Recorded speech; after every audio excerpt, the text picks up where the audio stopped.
Коллективный Запад пытается расколоть наше общество, спекулируя на боевых потерях, на социально-экономических последствиях санкций, спровоцировать гражданское противостояние в России и, используя свою пятую колонну, стремиться к достижению своей цели. А цель одна, я уже говорил об этом – разрушение России.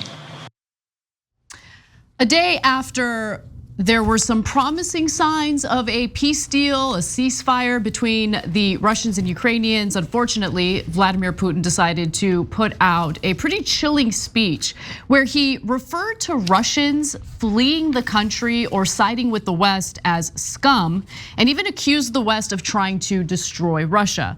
Now, here's more of what he had to say. After we come back, I'll give you some more excerpts from his speech, and it's not a good sign. Let's watch. I have a conclusion about how the war is going.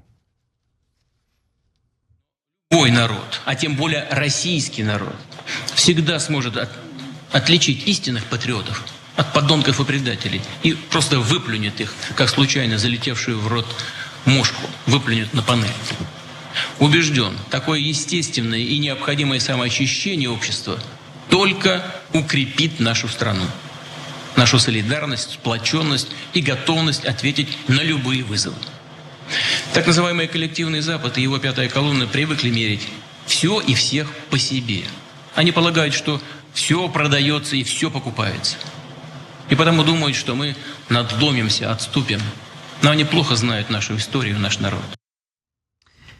So there he is going after the West. There was one tiny kernel of truth in that statement, which is in America, everything can be bought. It's an unfortunate part of our political system, but to point fingers at us while completely avoiding the fact that there are oligarchs and an authoritarian regime in charge in Russia is a little ridiculous. But nonetheless, what he had to say there about Russians and essentially calling them scum, talking about spitting them out like insects, gives you a sense of where his head is at, especially in regard to some of those Russian protesters who courageously take to the streets and protest the invasion that Vladimir Putin ordered into Ukraine. He later says this, quote, "I do not in the least condemn those who have villas in Miami or the French Riviera, who cannot make do without foie gras, oysters, or gender freedom, as they call it. That is not the problem, not at all. The problem, again, is that many of these people are essentially over there in their minds and not here with our people and with Russia. In their opinion, it is a sign of belonging to the superior caste, the superior race. People like this would sell their own mothers just to be allowed to sit on the entry bench of the superior caste." And then finally, one more quote from the speech. He says, "They want to be just like them and imitate them in everything, but they forget or just completely fail to see that even if this so-called superior caste needs them, it needs them as expendable raw material to inflict maximum damage on our people." Damn, okay. He's hurt. Yeah, so there's so many conclusions coming out of that. That was clarifying. Because look, first let me step back to explain context and then get you to the conclusion here about how the war is going. So the context is that when he first starts the war, it's unclear to everybody how it's gonna go, including us. And so some people say that it was a genius invasion. That was Donald Trump. He said it before and after. And a lot of people that are not Donald Trump, that are rational human beings, thought, boy, he might just roll over Ukraine. He might take Ukraine in a couple of days. Just nobody had any idea. Partly because we didn't know how ready the Russian military was. We didn't know how much the Ukrainians would fight. And here's a devastating fact. Apparently, Putin thought that 30 to 50% of Ukrainian troops would flip over to the Russian side. Yes, can I actually give you that quote? Because this quote is telling, and this isn't a quote from an anti-Putin individual. This is Sergey Markov, who is oftentimes featured on Russian state media. He is a pro-Kremlin commentator. Graphic 6, this is what he says. "The military operation is, no question, tougher going than had been expected. It was expected that 30 to 50% of the Ukrainian armed forces would switch over to Russia's side No one is switching over. No one is switching over. No one in Ukraine is switching over. Russian warship, you know what to do with yourself. So they did not expect that. So now one part of the jury's come in. This idea that Vladimir Putin is some sort of unassailable genius, not the case at all. Caught by surprise, arrogant, didn't see it coming, and now he's hurt, dog. Don't ask him if he's all right. Now, how is he hurt? You can tell it in this speech. So when he's talking about the people that are in Miami and in all these fancy places eating foie gras or whatever they're eating, he's talking about the oligarchs. Now, if the oligarchs have turned on him, which it looks like they have, he's in a lot of trouble because they got a lot of money, and they're also Russian, and they don't mind using their money, and they don't mind using force. So look, the huge sign was early on. All of a sudden, Putin went to one of his palaces and got removed from everyone else, and was not even going into government structures. That meant he realizes, I'm in trouble. Like, I'm in trouble, like physically, personally. So he then got himself a security perimeter, but how much can a security perimeter hold when the guys on the other side have hundreds of billions of dollars? He has cost too many people too much money. In fact, I mean, this speech, which was very lengthy, even goes into acknowledging the impact of the economic sanctions on Russia. So to me, look, ordinary people of Russia shouldn't suffer the consequences of these sanctions. At the same time, though, his acknowledgement of these economic sanctions and the impact on the economy in Russia shows you how he is backed into a corner, right? So I do think that even though the rhetoric of this speech really does go against the positive news that we got yesterday about a potential peace deal. And remember, both sides, both Vladimir Zelensky and Russian officials came out with some positive comments after the third consecutive day of peace talks. And it seemed like Russia was getting close to conceding, and they were trying to make it seem as though, well, look, this is what we're gonna get out of the deal. Ukraine has agreed to not join NATO, even though they announced that before Russia had invaded. But nonetheless, if they wanna frame it as, this is how we won, good, as long as that gets the Russian troops to pull out and just end the bloodshed, end the madness. But let me read you the parts about the sanctions real quick, Cenk, and then I wanna get your thoughts on it, because you could tell he's hurt.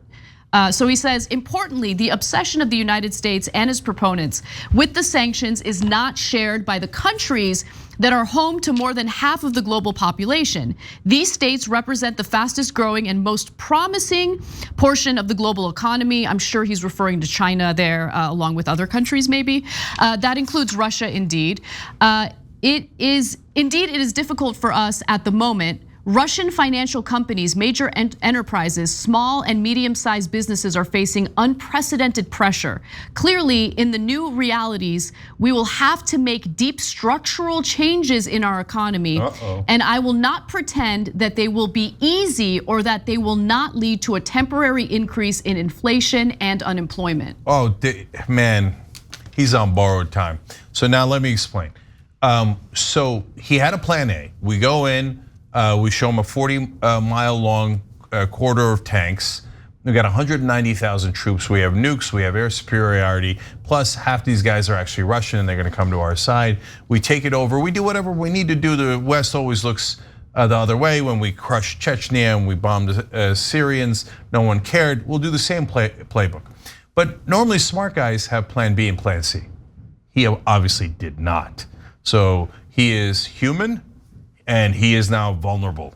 Okay, so now what the oligarchs, so first of all, our hearts go out to the Russian people. In this speech, he's threatening to crush the Russian people. Yes. Not the Ukrainian people. He's saying, you criticize me at all, and I'm gonna put you away into a Russian gulag. Spit you out like an insect. Yes, and he's now talking about self-purification. He's going full Nazi. Hold on, I'll explain. So Plan B is what the powerful need from him. He doesn't care about the Russian people. The Russian people can ask for Plan B. He's not gonna answer them. But those oligarchs are calling in and going, hey, Vlad, what's your backup plan? Because plan A clearly didn't work. Because even if we take Ukraine, even if we kill everybody inside, they're not gonna lift the sanctions. In fact, if we take Ukraine and kill everyone inside, they're never gonna lift the sanctions. So then we're all screwed. We're gonna lose our soccer clubs. We already lost our yachts. We're persona non grata throughout the world. We can't go anywhere. We don't have any more freedom. You want us just to come back to a Russian cave and do what? What's your goddamn plan, Vlad? And he doesn't have an answer because you can't get rid of those sanctions unless you get out of Ukraine. So his plan B now is self-purification. He's saying, like, textbook fascist 101. Okay, we do purification. There's a fifth column inside the country. We must attack and destroy the fifth column. They are bugs to be spit out. So he is now turning the war inward. Now he's attacking the Russian civilians and other Russian allies. Well, maybe he's stronger than the rest of the country combined, but that's where we're at. So probably the oligarchs will unite against him. And he's got security, I'm sure, covered in 18 different ways. But you're sure that security can't be bought by all that money? And look, I just think, the Ukrainian resistance has been unexpectedly powerful. You can tell that Putin is flailing, which is why the calls for a no-fly zone from US officials, from US politicians, is absolutely insane. Why would we engage in a direct war, send members of our Air Force to Ukraine to personally shoot down Russian planes, which means we are engaging in war with a nuclear power? Why would we do that when it appears that Putin's already backed up into a corner?